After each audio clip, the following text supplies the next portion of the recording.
देखो दो चीज़ों की मैं बात करूँ अभी उसी वीडियो में बात करूँगा, पार्ट 2 में किसी और दिन लाऊंगा। बिकॉज अभी देखो एक चीज़ एक डायरेक्ट ही सॉल्यूशन दूंगा ना, वो भी सही नहीं है। बिकॉज सॉल्यूशन तो मैं सही दे दूंगा बट वो क्लियरेंस नहीं दे पाऊंगा जो मुझे देनी है। मैंने कहा फर्स्ट स्टेप जब मैंने पुट वैल्यू करी थी 0 1 3, जीरो रिप्रेजेंट कर रहा है कि जब मैं जीरो को डालकर सारे फैक्टर्स या वेरिएबल्स को नेगलेक्ट कर सकता हूँ। Yes, this is a truly first step. 1 डालकर मैं सारे फैक्टोरियल्स की पावर या कोफिशिएंट्स को नेचुरलाइज कर सकता हूँ। And third is 3। 2 मैंने इसलिए नहीं डाला, कई जगह रेशनलिटी को एंड कर देती है 3 पावर के बेसिस पर, 3 टर्म के बेसिस पर वो स्टेट को चेंज नहीं करती बल्कि स्टेट में स्टेबलाइज हो जाती है। This is the infinite. कभी कभार 2 लूप होल्स को डिस्ट्रॉय कर देता है पर 3 लूप होल्स को डिस्ट्रॉय नहीं करता बल्कि 3 लूप होल्स को रिपीटेड कर देता है। This is the 3। तो 3 डिनोटेट कर रहा है एनी नंबर को आगे तक के, इन्फिनाइट तक को। 0 1 0 1 3 मैंने 3 स्टेप्स ली क्योंकि मैं अनलिमिटेड नंबर से नहीं दे सकता। ह्यूमन हूँ चलाने वाला, कोई गणितज्ञ भी हो। जैसे हमें दिखाते हैं रामानुजन, तो रामानुजन ने इक्वेशंस लिखी, ठीक है माना है। कोई और साइंटिस्ट ने इक्वेशन लिखी। अगर आप ही सुनो, कैलकुलेटर खोलो आज के टाइम पे, आप कैलकुलेटर में टर्म्स एंड टर्मिनोलॉजी लिख के तक कर रहे हो, क्या आप 1 सेकंड में समझ जाओगे, अंडरस्टैंडिंग कर लोगे? मान लो मैंने कोई एक टर्म ली, देखती मैंने अपने मन में कल्पना करी और इतनी फास्ट कल्पना करी मैंने उसको पैटर्न जान लिया। This is logic. क्या ये लॉजिक है? No, this is not logic. आप किसी नंबर को देख रहे हो तो आप उस नंबर्स के टर्म्स देख रहे हो। जैसे 858, मैंने देखा 8 नंबर है, 8 रिपीटेड हो रहा 2 बार। मैंने कहा 8 100 टर्म्स में भी है, 8 1 टर्म्स में भी है, 5 10 टर्म्स में 858। मैंने कहा सिमेट्रिकल भी बनना है। मैंने कहा ये, तो मैंने इतनी सारी पॉसिबिलिटीज अपने दिमाग में लगाई कि उसमें एक पर्टिकुलर टाइम नहीं लगा होगा। चलो मैंने इन्फिनाइट लूप्स वर्ड में मैंने एक साथ क्वांटमिंग कर ली। क्वांटमिंग मतलब एक साथ चला दिए सारे नंबर्स, ठीक है। एक साथ चलाने के बाद भी, मिलियंस ऑफ पॉसिबिलिटीज निकालने के बाद भी, तो मिलियंस ऑफ पैटर्न्स भी निकलने चाहिए। एक आंसर, एक नंबर का फाइनाइट पैटर्न कैसे निकल रहा है? दैट मीन मैंने फाइनाइट पैटर्न तक ही मेरी अप्रोच थी। मैंने फाइनाइट पैटर्न ही नेचर से सीन करा, मैंने फाइनाइट पैटर्न ही सिमेट्रिकली मैंने रिप्रेजेंट करा। देखो भाई, मैं हूँ एब्स्ट्रैक्ट थिंकर। कल को मैं नहीं चाहता कि कोई मेरी वीडियो देखे, because this is my equations and only just my. मैं खाली खुद के लिए बनाता हूँ, because this is my data. मैं अपना डेटा स्टोर करता हूँ, मुझे हमेशा से अपना डेटा बहुत पसंद है। मैं पर्ची अभी अगर एक बार भी गिर जाए तो मैं अपना बाल नोचने लग जाता हूँ, बिकॉज वो मेरा एक पर्टिकुलर टाइम नेचर को ऑब्जर्व करो, वो लिखा हुआ चीज़ है। हाँ, मानता हूँ मेरे दिमाग में सब कुछ स्टोर रहता है, बट वो मेरे को वो संतुष्टि नहीं देता जो मेरे को पेपर्स दे देते जब मेरे दिमाग काम नहीं कर रहा होता। मैं ये कहना चाहता हूँ कि जब मैं बात कर रहा हूँ इक्वेशंस की, ठीक है, मैंने कुछ ही चीज़ें उसमें गलत बताई, गलत नहीं बताई मतलब कि है वो सही, क्लियरेंस के साथ क्लियर नहीं करी। बिकॉज क्लियरेंस करने के लिए आपको साफ सुथरा लिखने के लिए, एक मैथमेटिशियन कभी भी साफ सुथरी राइटिंग नहीं बोलता। एक मैथमेटिशियन कभी भी सिंपल वर्ड्स नहीं बोलता। एक मैथमेटिशियन कभी भी समझाने लायक नहीं बोलता। किसी को समझ नहीं आ सकते बिकॉज जो थिंकिंग करता है वो उसका एब्स्ट्रैक्ट ब्रेन कर रहा है, नॉट अ लैंग्वेजल पीरियड। लैंग्वेजल पीरियड तो उसका कुछ ब्रेन के कॉस्मिक्स वो है जो देख के हाँ समझ गए कि हाँ ये भाषा है, इस भाषा में बात करना है, ये समझ में आ रहा है, ये बोल रहा हूँ मैं। ये सारी स्वर मिलाने लग गई मेरे मेरी क्या बोलते हैं जो नसें, वो वर्किंग करने लग गई।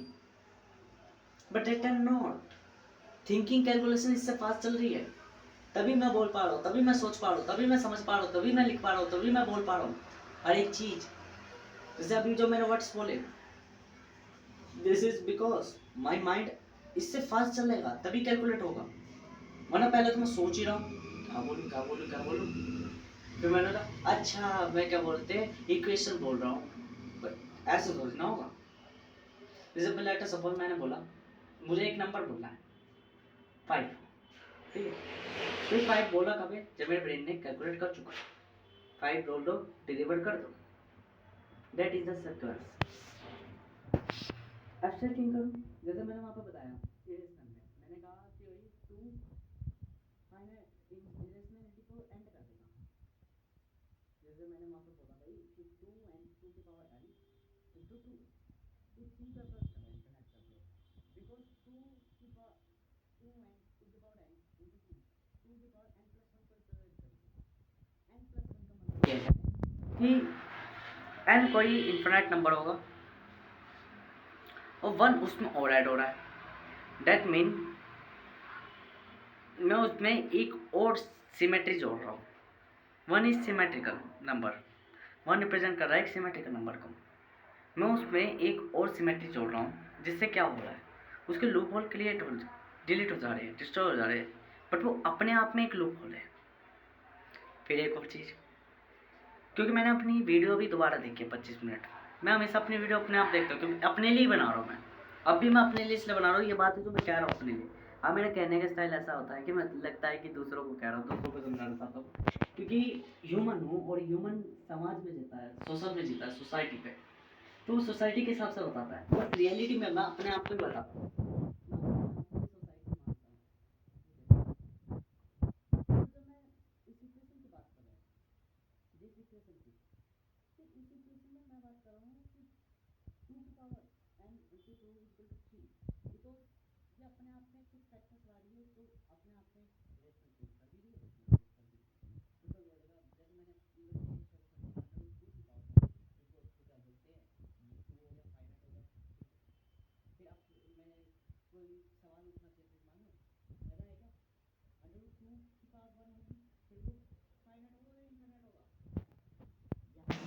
दिस इज द इरेशनल, यदि मैं उसी फॉर्मूले को जस्टिफाइड करूंगा या जस्ट इज इरेशनल,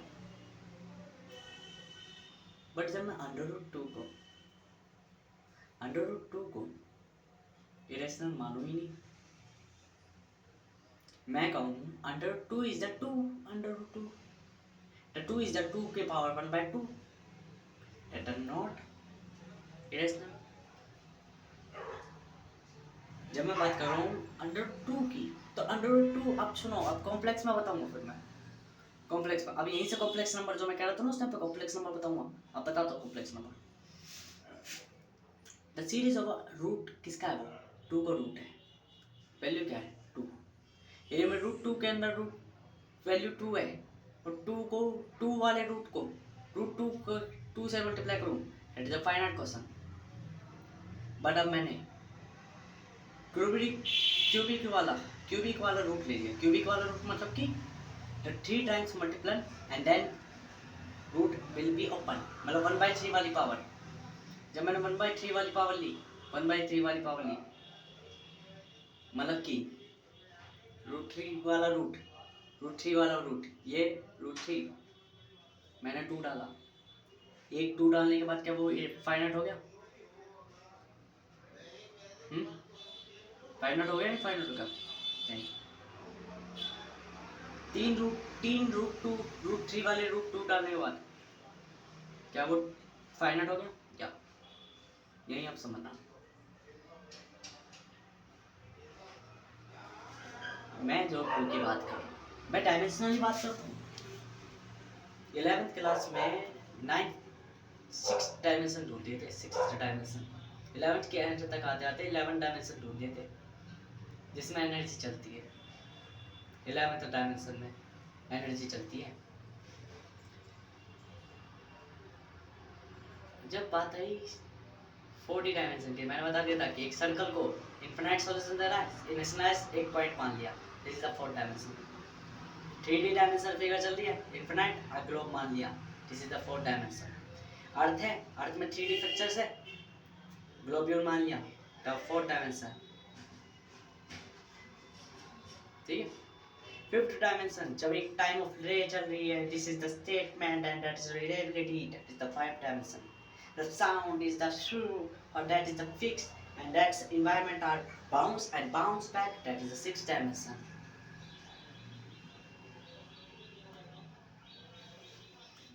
फिर से बता दो सिक्स डायमेंशन.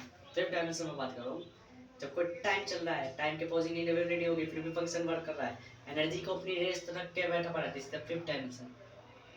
सिक्स डायमेंशन, तो साउंड बाउंस पे बाउंस कर रहा है डायमेंशनली.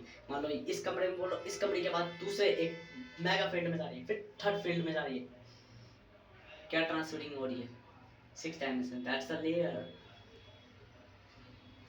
तो साउंड लेसली ऐसे डिवाइड वर्क करता है.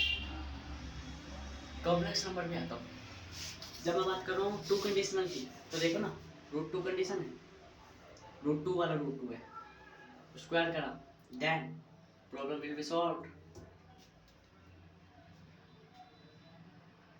The two matters will be finite. Root 2, the first problem. Position the value of 2. That is a root 2 की power root 2 मतलब square, and that mean the finite solution. The root 3 मतलब that mean root 3 मतलब की the 3 of root, 3 का root है, value क्या है 2 है, the value 2, the 3 root, then the method 1 कौन सा रूट 3 का square, 3 square, and that value क्या है 2, एंड 2 मतलब 2 का power 2, that mean root 2 2 the final value. That mean क्या है, the two problems are coincide. Problem automatically एक ही है हमारे लिए, सॉल्यूशन, बट मेथड को अप्लाई करो मैं, the two methods apply, that mean solve the finite method, finite answer. Two method इस्तेमाल कर रहा हूँ एक सॉल्यूशन पाने के लिए, टू कंडीशंस को प्रूफ कर रहा हूँ, this is the one solution पाने के लिए. सिखा रहा हूँ ना मैथमेटिक्स कैसे, मैथमेटिशियन कैसे सोचता है. मैथमेटिक्स सोचना आसान थोड़ी ना है, नहीं करना. रियलिटी में बता रहा हूँ, अरे जीता सकता है मैथमेटिशियन जो आज के युग में पैदा हुआ है, जो अपनी बातें रिकॉर्ड कर सकता है, बता रहा हूँ. हो गया. बात है कॉम्प्लेक्स नंबर की. जब कॉम्प्लेक्स नंबर मैंने 11th क्लास में पढ़ा था, एक दिन मैं बैठा था जून के महीने में 12वीं क्लास में, मुझे नहीं पता थी मैं कॉम्प्लेक्स सुन रहा हूँ. मैंने 3 डायमेंशनली ढूंढ लिया था, थर्ड डायमेंशन ग्राफ होता है यूँ, मैंने उसको थर्ड डायमेंशन में फोर्थ डायमेंशन में ग्लोब्यूल कर दिया था. तो वहाँ एक वैल्यू आई थी minus minus minus, anti derivative में आई थी. एंटी डेरिवेटिव मतलब कि वो एंटी डेरिवेटिव मतलब कि एंटी डेरिवेटिव इंटीग्रेशन कराता है, शब्द का मीटर वो आता है. ऐसी वैल्यू जो डिनोटेट कर रही है एक डायमेंशन पे, पर वो एक डायमेंशन ही 2 डायमेंशन के बीच में आ रहा है. लेट अस सपोज, जैसे कि मैं बताता हूँ, ये देखो, ये डायमेंशन है, ये 90 डिग्री का डायमेंशन का एंगल बन रहा है. एक डायमेंशन अपोजिट निकल रहा है, पर अपोजिट डायमेंशन इसके बेस पर भी निकल रहा है, इसके बेस पर भी निकल रहा है. कुछ समझ में आ रहा है. ग्राफ फोर अंदर, द ग्राफ फोर अंदर, the plus point, minus point, plus minus, the coordinate will be same but at a height. The complex number और डिफाइन. जब हम इनको कॉम्प्लेक्स नंबर की बात करें, कॉम्प्लेक्स नंबर की,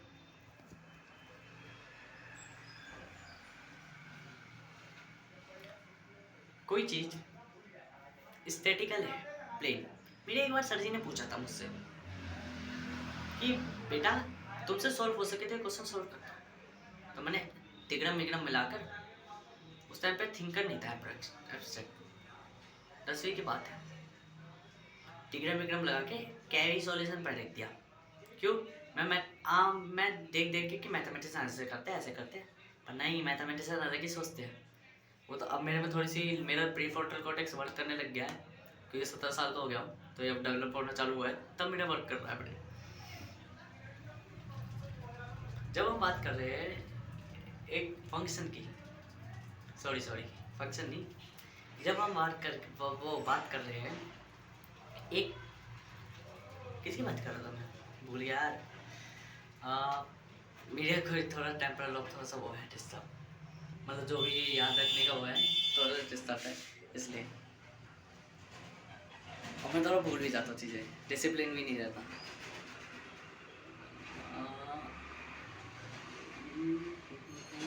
और क्या यार, अच्छा तुम्हारा है, भूल गया, रियलिटी में भूल गया मैं। हाँ, कॉम्प्लेक्स नंबर पे बात कर रहा था मैं, तो कॉम्प्लेक्स नंबर में बात कर रहा था एक प्लेन की। जब एक प्लेन सीधा जा रहा है, पीछे जा रहा है, दाएं जा रहा है, बाएं जा रहा है, जब ऊपर जा रहा है, नीचे जा रहा है, यूं जा रहा है, यूं जा रहा है, क्या एक टाइम पे एक प्लेन 6 दिशाओं में जा सकता है? कि एक टाइम पे एक प्लेन स्टैटिक बॉडी अपने आप को तोड़ के 2 हिस्सों में जा सकते हैं, आगे पीछे एक साथ, एक ही टाइम पे जस्ट में? कभी नहीं।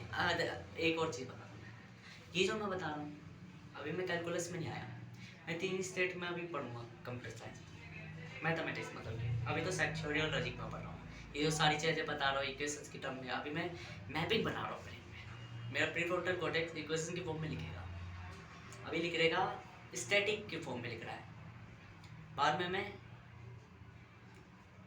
रेट की फॉर्म में लिखूंगा, चलती हुई चीज़ों के बारे में लिखूंगा, मतलब कैलकुलस में लिखूंगा। तो अभी मैं कैलकुलस में बताता हूँ, जब मैं ये बात कर रहा हूँ ये कैलकुलस में कि एक स्टैटिक बॉडी के दोनों डायरेक्शन में एक ही टाइम पे चल सकती है, ये एक time, this is the rate of calculus. चलने वाली बात नहीं आएगी कैलकुलस में, मैं जो बात करूँगा कैलकुलस में वो चलने वाली बात नहीं कर रहा है, मैं जो बात कर रहा हूँ कैलकुलस में वो कर रहा हूँ एक टाइम पे एक बॉडी, ये है पूरी मेन रेट की। जब मैं रेट की बात कर रहा हूँ तो एक टाइम पे, सडन टाइम पे एक बॉडी दो जगह टेलीपोर्ट हो सकती है, नहीं हो सकती? कि एक बॉडी दो जगह एग्जिस्ट कर सकती है, नहीं कर सकती? ये बात करूँगा मैं मेनली रेट पे, जब कैलकुलस लिखूँगा मैं। अभी कैलकुलस में नहीं लिख रहा, क्योंकि कैलकुलस में आगे डाइवर्स करूँगा, पहले से समाप्त कर दूँगा सेट थ्योरी को। सेट थ्योरी मतलब कि माइंड को, फिर मैं फिजिक्स पे बाढ़ूँगा। फिजिक्स, कंप्यूटर साइंस, मैथ्स, 3 ही मेरे को पसंद है। बाकी एंटरप्रेन्योरिंग वगैरह वो मुझे आती है, वो भी मैथ का ही पार्ट है। जब समाज को देखने लग जाता है तो सामाजिक में मैं फिलोसोफर भी हूँ, एनी लैंग्वेज के हिसाब से एनी मैथमेटिशियन बन जाता हूँ, इकोनॉमिक्स भी बन जाता हूँ, लॉयर भी बन जाता हूँ, एनी पर्सन बन जाता हूँ। जब कोई चीज़ स्टैटिक पॉइंट पे एक साथ 2 में चल सकती है, this is not real, the complex number, complex model बनेगा वहाँ पे। पोजीशन है एक प्लेन, दूसरा plane, third plane, that's a dimensional, अगर इसे बांट ले, फर्स्ट डायमेंशन पे फर्स्ट प्लेन, सेकंड डायमेंशन पे सेकंड प्लेन, थर्ड डायमेंशन पे थर्ड प्लेन। मैं इस डायमेंशन को कहना चाहता हूँ, जो अभी डायमेंशन कह रहा हूँ वो डायमेंशन मतलब कि मैं लेयर्स पे बांट रहा हूँ चीज़ों को, ये वो डायमेंशन मतलब समझना जो मैं बता रहा था। अलग अलग दुनियाओं में मान लो कि एक इस ब्रह्मांड में, एक उस ब्रह्मांड में, इस ब्रह्मांड में, अपने लिए ही ईजी कर रहा हूँ। ऐसे मैं कॉम्प्लेक्स में भी समझ लूँगा, पर कॉम्प्लेक्स में फिर सर्कमस्टेंसेस के हिसाब से अलग अलग समझ पाएंगे, आज कुछ और समझो कल कुछ और समझूंगा, इसलिए ईजी बात में बात कर रहा हूँ कि पूरी तरीके से मेमोरी वही बने जो मैं अभी बना रहा हूँ, क्योंकि मेरा कुछ भरोसा नहीं है, मैं अपनी पिछली बातें सोच के ना उस सर्कमस्टेंस के बेसिस पर प्रॉब्लम सॉल्व करता हूँ, अधूरी अधूरी बातें कह देता हूँ मैं, फिर मैं भी सोचता हूँ, मैं 9th क्लास के कॉन्सेप्ट फाड़ने चल देता हूँ कभी कभार, फिर मैं सोचता हूँ अबे गधे उस टाइम तो तुझे सही लग रहे थे, अब क्यों सही नहीं लग रही है? बिकॉज वो क्लियरेंस नहीं थी उनमें, लिखे सब कुछ सही थे, थ्योरम सब कुछ सही है, बट उस आज के सर्कमस्टेंसेस के हिसाब से वो फिट नहीं हो रहे, क्योंकि लिखे तो एक ह्यूमन नहीं है।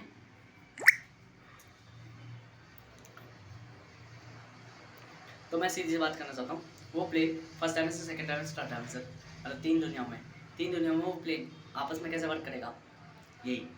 फिर वो 3 कॉम्प्लेक्स मॉड्यूल्स बन गया, एक कॉम्प्लेक्स मॉड्यूल बन गया, एक ही टाइम पे तीनों स्टेट में वो वर्क कर रहा है, द कॉम्प्लेक्स नंबर। या the number is the represent plane. हो गई बात complete. Irrationality close, substitute close.